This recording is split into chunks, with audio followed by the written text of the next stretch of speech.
Go. Streaming from South Africa to the world. This is the Stonks Go Moon podcast. What just happened? We break it down so you don't have to. It's like Animal Farm. I tell you what, though, the more I read about books like 1984 and even Animal Farm. I don't know if you also did Animal Farm as part of prescribed work at school. Yes. When you read that book now as an adult, you go, holy crap, Orwell knew a lot, because he was spot on with everything. Yeah. Absolutely everything.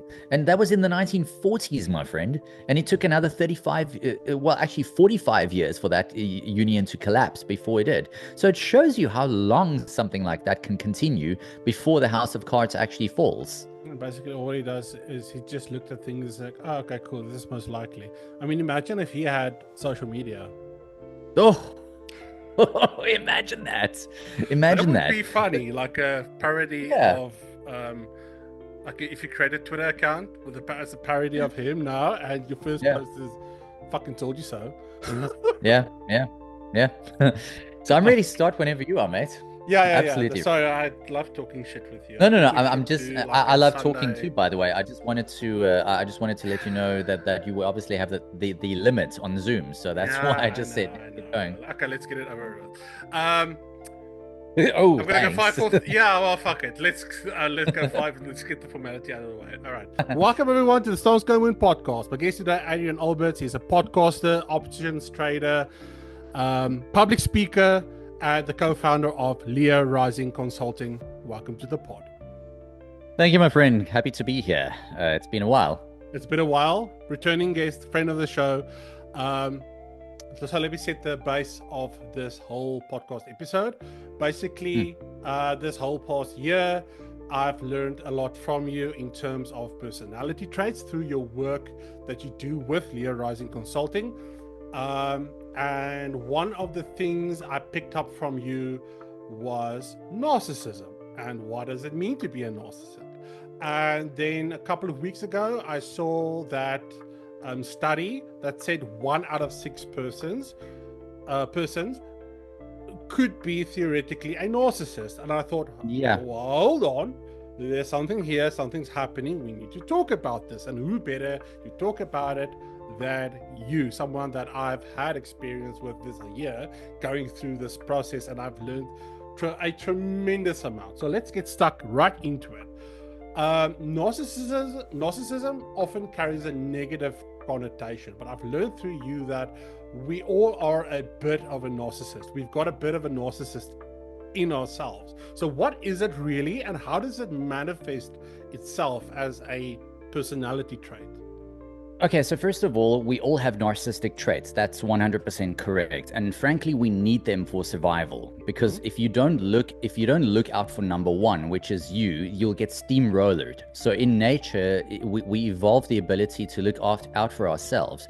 But it does become so there's nothing wrong with that, because it's actually important, especially in competitive arenas like business, athletics, entertainment, and all that, because let's also face it, these worlds are hyper competitive.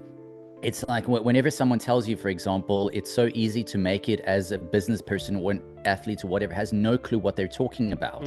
For example, it's like it's like the comment I left on one of your posts this morning.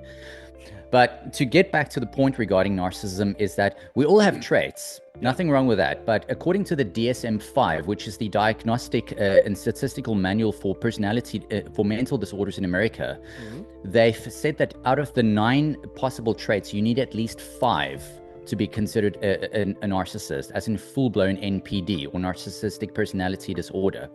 And so if you see someone with 1 or 2 traits or whatever, guess what? That could very well be you also. Yeah. It's very, very common to see someone with at least 1 or more traits.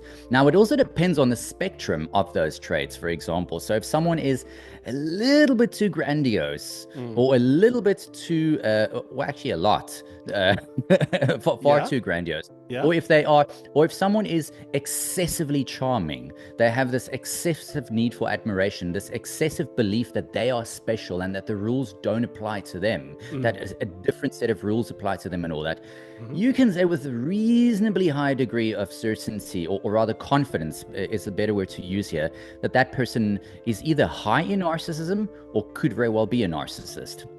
So to add on to that, though, narcissism is one of the 4 cluster B personality disorders. So cluster Bs are essentially ones with erratic emotional behavior and impulsiveness and all these other negative things that go along with it. So you have ASPD, which is antisocial personality disorder. You have narcissism, which is, or NPD. Then you have histrionic personality disorder, and then you have borderline personality disorder. Those are the 4 cluster B personality disorders. Now, all of them have some interlinking qualities and all that, but the 2 arguably most dangerous ones that we are talking about here are the narcissistic personality disorder and antisocial personality disorder, which is a fancy word for psychopath. Yeah. So how many different types of narcissism is there? Because that gets broken down into its own category, right?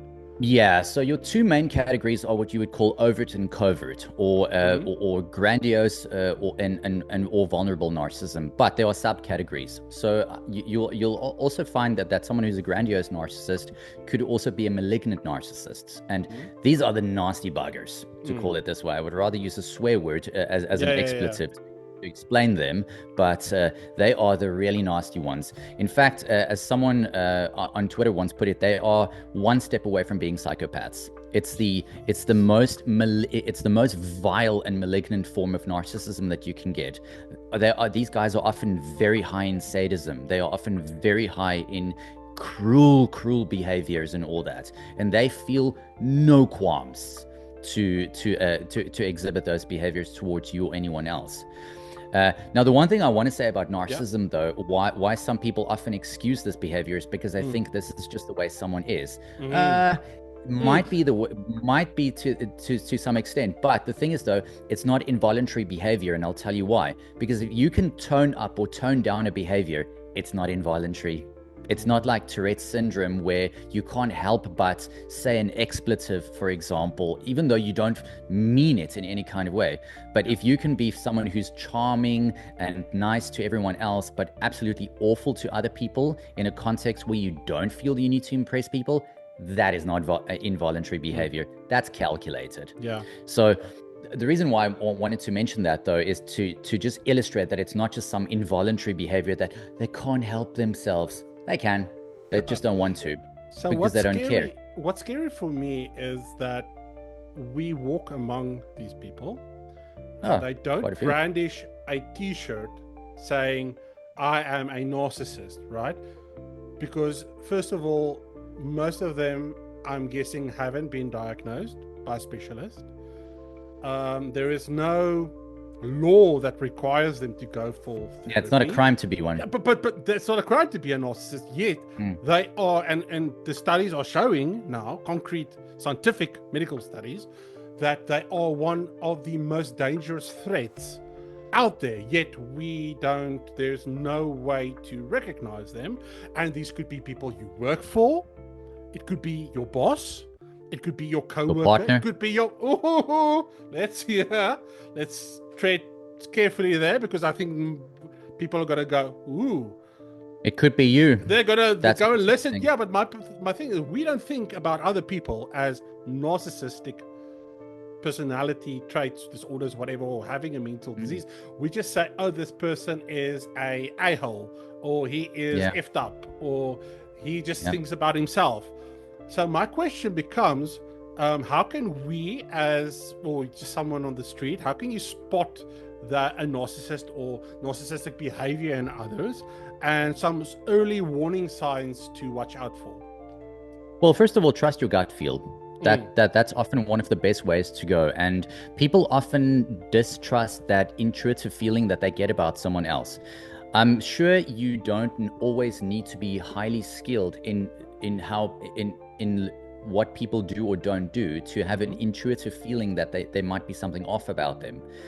But what people often do is they just do what my partner calls the nah effect. Maybe I'm just imagining it, or I must be wrong. you're not necessarily wrong. Sometimes you can be, of course, but a lot of times you aren't. Look for the traits that are excessive a lot of the time, and pay attention to the red flags. If something is being flagged to you, red flags, for example, someone being just that bit too charming, that a bit too confident, a bit too excessive in their grandiosity. Also, when someone is a bit too smooth and you go, there's something that this isn't normal. This isn't normal behavior. Or when you blatantly see someone being overly charming and then you see them in the same breath being awful to people whom they don't feel important or enough to impress and all that, watch out for the inconsistencies, because they show up. These things do show up. You can't hide who you are for overly long. Eventually the cracks start showing, and when you see the cracks, pay attention to them. Don't just dismiss them. One of the types of narcissism, for example, is communal narcissism. And these guys are the people who everyone thinks is so amazing. Look at what they do for the community. Look at what they do for everyone else. But you know what the thing with them is, though, is that they're often there for everyone else because that's where they get their supply from, their narcissistic supply. Okay, but Sorry. They couldn't give a stuff about their own families, for example. Yeah. What is narcissistic supply? So narcissistic supply is essentially validation and admiration from other people to validate their existence. So in other words, narcissists don't really have a sense of self. They constantly need other people to validate who they are, because think of supply to them as essentially tell me I value. Please tell me I value. Oh, please just tell me I have value. Show me I value. Yeah. So it's exactly that thing. So they need supply the way we need air, food, water, shelter, all these kind of things. Without it, they almost wither away and die. That's how insanely deep that need is. Think of it like a drug addiction for them. It's really that bad. And there's no shortage of people willing to give it to them, right? No, they always find someone. There's always a sucker, so to speak. And unfortunately, some people make suckers of themselves for it because they know how to pick their victims. Make no mistake. They are masters at doing this. I've often joked where I've said to a few people, I think yourself included, where I said, I swear there must be some cluster B school in the sky somewhere that all of these guys go to, because you can see the tactics play out the same way over and over again. It's like a playbook. Once you know how the playbook works, you can just see it pop up here, there, and everywhere. You'll see it on social media. You'll see it in daily life. You'll see it all over the show once you know what to look for. But here's the problem, Rocco. Most people think they are good at understanding people and reading people because I've lived 20 years, so clearly I would know, or I've been around for 40 years or whatever. No, you don't. Most of us are actually awful when it comes to reading and understanding people, because it's a skill that we need to learn. You weren't born with the ability to read or write or use technology. You had to learn it. And it's the same thing over here. So while there might be some instinctive and intuitive things that you pick up as you go along, it doesn't mean you know what you're actually looking at. So one of the best ways to not make yourself foolproof, because none of us can ever be foolproof. There's always something that you might not know of, or something that you may not have seen before, which can fool you. But to make yourself less likely to be fooled, you need to make a point of understanding all these behaviors and understanding the signs when they get presented to before you. And more importantly, not dismiss them when they're being shown to you. Yes. Because especially in a relationship, I see it so many times. It's almost this effect of a narcissist he will say, or he or she, whoever it is, will say almost too quickly, I love you, or he will, it's and especially in a relationship, it's such a private and intimate setting that actually like letting a person with that personality trait in can be very destructive actually. So my question then becomes, how do you deal with a narcissist? Because in some instances, I can take myself out of the situation, but in other instances, I can't. If it's my boss or it's a co-worker, then I'm sort of trapped. Well, you can always get another job, but let's say you can't. Like, what are some strategies to manage those relationships? Well, one of the things, especially in a professional setting, is not taking the bait all the time. It is important to set clear boundaries, because that's something that narcissists hate. They hate it when you set boundaries. It's almost like they cannot handle it. One of the reasons being is because narcissists are actually infants on the inside. And I'm not even joking or exaggerating when I say this. Yeah. You can have someone who's 50 years old, but have the emotional maturity of a 5-year-old. No exaggeration when I tell you that. Some of them are just a little bit more developed, say up to 10 years of emotional development or 15 years, but they are essentially stunted children. These are adults stuck in child form. That's why you often see them with this excessive bratty behavior or demandingness and all that, and just being difficult, just being awful about things, and throwing their toys out the cot, or shouting and screaming at people. That's not normal behavior. Yeah. When you don't need to be a psychologist to know what's normal behavior or what is mature behavior, what's acceptable behavior for someone of a certain age. If you see a lot of unacceptable behavior, a lot of immature behavior, chances are you're dealing with someone who's narcissistic. So you need to also learn how to navigate that. Gray rocking is, for example, a fantastic tactic that people use. So make yourself as uninteresting or unresponsive as a gray rock. That's one of the most popular things. So just don't take the bait. If they're trying to antagonize you, be cool and calm and collected, especially in a work environment where and believe me, they're going to be looking for ways to antagonize you. They're going to be looking for ways to get you riled up and wound up and all that. They'll either make a racist remark or a or make something or a cultural remark, or a remark about your appearance, about your personality, someone you know, someone you like, whatever, just to get a reaction out of you. If you do what the penguins do in Madagascar, just smile and wave, boys, smile and wave. That's another form of gray rocking, because it annoys them.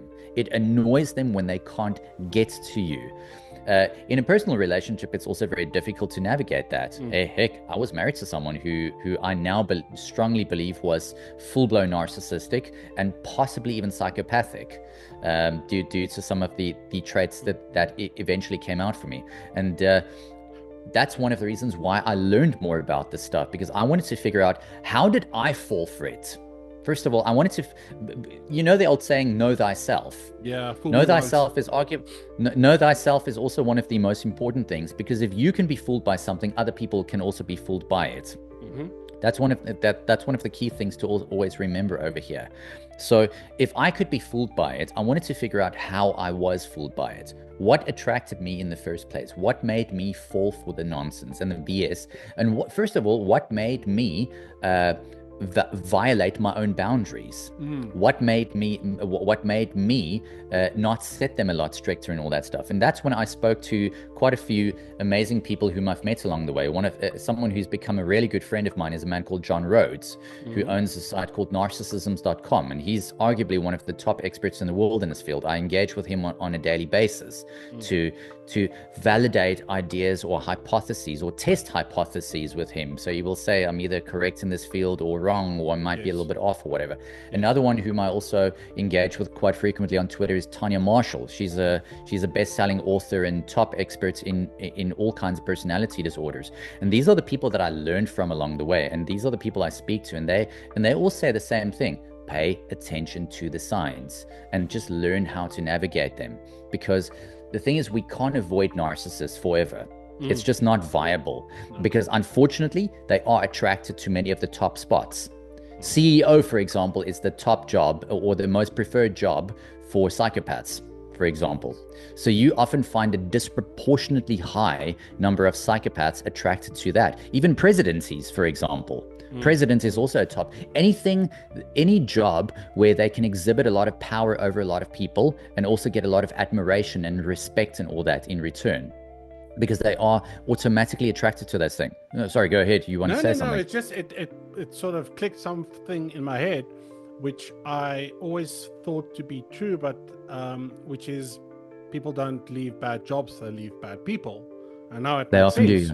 Why? Because if you are in that upper management or like a CEO, whatever, chances are, if it's 1 in 6, then chances are that person is a narcissist. And then if you don't have the tools to deal with them, you're going to take yourself out of that situation and say, no, thank you. Don't want to deal with this. Cheers, bye. It becomes very difficult to deal with it because they gradually break down your own sense of self. And it happens slowly at first and then quickly. It's like that old saying in economics, it takes far longer for things to happen than you thought they would. Then they happen far more quickly than you thought they could. So you won't necessarily even see the erosion of self until that self is no longer there. Until you look at yourself in the mirror one day and ask, who the heck am I? What happened to me? Where is that person that used to be me? I don't even recognize myself anymore. And you can become accustomed to abuse and misery too, by the way. Don't kid yourself about the fact that you can.